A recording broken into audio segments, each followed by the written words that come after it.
ಇಂದಿನಿಂದ 2 ದಿನಗಳ ಕಾಲ ಸಿಎಂ ಸಿದ್ದರಾಮಯ್ಯನವರು ದೆಹಲಿ ಪ್ರವಾಸ ಕೈಗೊಳ್ತಾ ಇದ್ದಾರೆ. ಬೆಳಗ್ಗೆ 11 ಗಂಟೆ 45 ನಿಮಿಷಕ್ಕೆ ಸಿಎಂ ಸಿದ್ದರಾಮಯ್ಯ ದೆಹಲಿಗೆ ತೆರಳಲಿದ್ದಾರೆ. 2 ದಿನ ವಿವಿಧ ಕಾರ್ಯಕ್ರಮಗಳಲ್ಲಿ ಸಿಎಂ ಸಿದ್ದರಾಮಯ್ಯನವರು ಭಾಗಿಯಾಗಲಿದ್ದಾರೆ.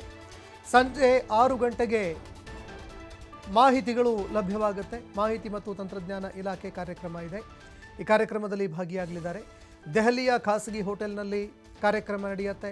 ನಾಳೆ ಬೆಳಗ್ಗೆ 9 ಗಂಟೆ 30 ನಿಮಿಷಕ್ಕೆ ವಿಚಾರ ಸಂಕಿರಣದಲ್ಲಿ ಸಿಎಂ ಅವರು ಭಾಗಿಯಾಗ್ತಾರೆ. ಎಐಸಿಸಿ ಕಾನೂನು ಮಾಹಿತಿ ಹಕ್ಕು ವಿಭಾಗದಿಂದ ಕಾರ್ಯಕ್ರಮ ಹಮ್ಮಿಕೊಳ್ಳಲಾಗ್ತಾ ಇದೆ. ಸಾಮಾಜಿಕ ನ್ಯಾಯ ಕುರಿತು ಸಿಎಂ ಸಿದ್ದರಾಮಯ್ಯನವರು ಭಾಷಣ ಮಾಡಲಿದ್ದಾರೆ. ಇನ್ನು ಸಿಎಂ ಸಿದ್ದರಾಮಯ್ಯನವರು ಈಗ ರಾಷ್ಟ್ರ ಮಟ್ಟದಲ್ಲೂ ಕೂಡ ಸಾಕಷ್ಟು ಹೆಸರು ಮಾಡ್ತಾ ಇದ್ದಾರೆ. ಪ್ರಮುಖವಾಗಿ ಸಿಎಂ ಸಿದ್ದರಾಮಯ್ಯ ಅವರು ಒಬಿಸಿ ಮತಗಳನ್ನು ಸೆಳೆಯಬಲ್ಲರು. ಒಬಿಸಿ ಹಾಗೂ ಹಿಂದುಳಿದ ಸಮುದಾಯಗಳ ಮತಗಳನ್ನು ಸೆಳೆಯಬಲ್ಲರು. ಕೇವಲ ಕರ್ನಾಟಕ ಮಾತ್ರವಲ್ಲದೆ ಬೇರೆ ಬೇರೆ ರಾಜ್ಯಗಳಲ್ಲೂ ಕೂಡ ಪ್ರಭಾವ ಬೀರಬಲ್ಲರು ಅನ್ನುವಂಥದ್ದನ್ನು ಕಾಂಗ್ರೆಸ್ ಪಕ್ಷ ಈಗ ಅರ್ಥಕೊಂಡಿದೆ. ಬಿಹಾರ ಚುನಾವಣೆ ಬರ್ತಾ ಇದೆ. ಒಬಿಸಿ ಸಮುದಾಯದ ಅತಿ ಹೆಚ್ಚು ಮತಗಳಿದ್ದಾವೆ. ಹೀಗಾಗಿ ಈ ಮತಗಳನ್ನು ಸೆಳೆಯೋದಕ್ಕೆ ಸಿಎಂ ಸಿದ್ದರಾಮಯ್ಯ ಅವರನ್ನು ಈಗ ರಾಷ್ಟ್ರ ಮಟ್ಟದಲ್ಲೂ ಕೂಡ ಬಳಕೆ ಮಾಡಿಕೊಳ್ಳೋದಕ್ಕೆ ಕಾಂಗ್ರೆಸ್ ಮುಂದಾಗ್ತಾ ಇದೆ. ಸಿಎಂ ಸಿದ್ದರಾಮಯ್ಯ ಅವರು ದೆಹಲಿಗೆ ಪ್ರಯಾಣ ಬೆಳೆಸ್ತಾ ಇದ್ದಾರೆ. 2 ದಿನ ಬೆಳಗ್ಗೆ 11 ಗಂಟೆ 45 ನಿಮಿಷಕ್ಕೆ ಸಿಎಂ ಅವರು ದೆಹಲಿಗೆ ಪ್ರಯಾಣ ಮಾಡಲಿದ್ದಾರೆ. ಇನ್ನು ಸಂಜೆ 6 ಗಂಟೆಗೆ ಒಂದು ಮಾಹಿತಿ ತಂತ್ರಜ್ಞಾನ ಇಲಾಖೆ ಕಾರ್ಯಕ್ರಮ ಇದೆ. ಅದಾದ ನಂತರ ನಾಳೆ ಬೆಳಗ್ಗೆ 9 ಗಂಟೆ 30 ನಿಮಿಷಕ್ಕೆ ವಿಚಾರ ಸಂಕಿರಣ ಅನ್ನುವಂತಹ ಒಂದು ಕಾರ್ಯಕ್ರಮ ಇದೆ. ಎಐಸಿಸಿಯ ವತಿಯಿಂದ ಈ ಕಾರ್ಯಕ್ರಮ ಹಮ್ಮಿಕೊಳ್ಳಲಾಗ್ತಾ ಇದೆ. ಎಐಸಿಸಿ ಕಾನೂನು ಮಾಹಿತಿ ಹಕ್ಕು ವಿಭಾಗ ಕಾರ್ಯಕ್ರಮ ಆಯೋಜನೆ ಮಾಡ್ತಾ ಇದೆ. ಸಾಮಾಜಿಕ ನ್ಯಾಯ ಕುರಿತು ಸಿಎಂ ಸಿದ್ದರಾಮಯ್ಯ ಅವರು ಭಾಷಣ ಮಾಡಲಿದ್ದಾರೆ. ಈ ಬಗ್ಗೆ ಮತ್ತಷ್ಟು ಮಾಹಿತಿ ಕೊಡಲಿದ್ದಾರೆ ಪ್ರತಿನಿಧಿ ಎಲ್.ಎನ್. ಸ್ವಾಮಿ ಫೋನ್ ಸಂಪರ್ಕದಲ್ಲಿ ಜಾಯ್ನ್ ಆಗಿದ್ದಾರೆ. ಎಲ್.ಎನ್. ಸ್ವಾಮಿ, ಸಿಎಂ ಸಿದ್ದರಾಮಯ್ಯನವರು ಕರ್ನಾಟಕ ಮಾತ್ರವಲ್ಲದೆ ರಾಷ್ಟ್ರ ರಾಜಕಾರಣದಲ್ಲೂ ಕೂಡ ಪ್ರಭಾವ ಬೀರಬಲ್ಲರು ಅಂತಂದರೆ ಅದನ್ನು ಯಾರೊಬ್ಬರು ಕೂಡ ಅಲ್ಲಗಳೆಯೋದಕ್ಕಾಗಲ್ಲ.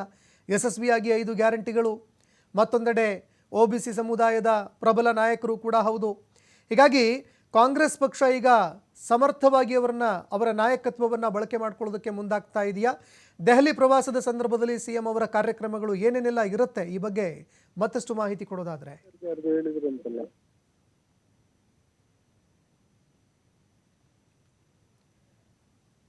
ಎಲ್.ಎನ್. ಸ್ವಾಮಿ, ಕೇಳಿಸ್ತಿದ್ಯಾ? ಸಿಎಂ ಸಿದ್ದರಾಮಯ್ಯನವರು ಇವತ್ತು ದೆಹಲಿ ಪ್ರವಾಸ ಮಾಡ್ತಾ ಇದ್ದಾರೆ. ಈಗಾಗಲೇ ಕಳೆದ ವಾರದಿಂದ ಸಾಕಷ್ಟು ಬಾರಿ ಆ ದೆಹಲಿ ಪ್ರವಾಸನ ಮಾಡ್ತಾ ಇದ್ದಾರೆ. ಅಂದ್ರೆ ಕಳೆದ ತಿಂಗಳಿಂದ 3-4 ಬಾರಿ ದೆಹಲಿ ಪ್ರವಾಸಕ್ಕೆ ಹೋಗಿ ಬಂದಿರುವಂತದ್ದು.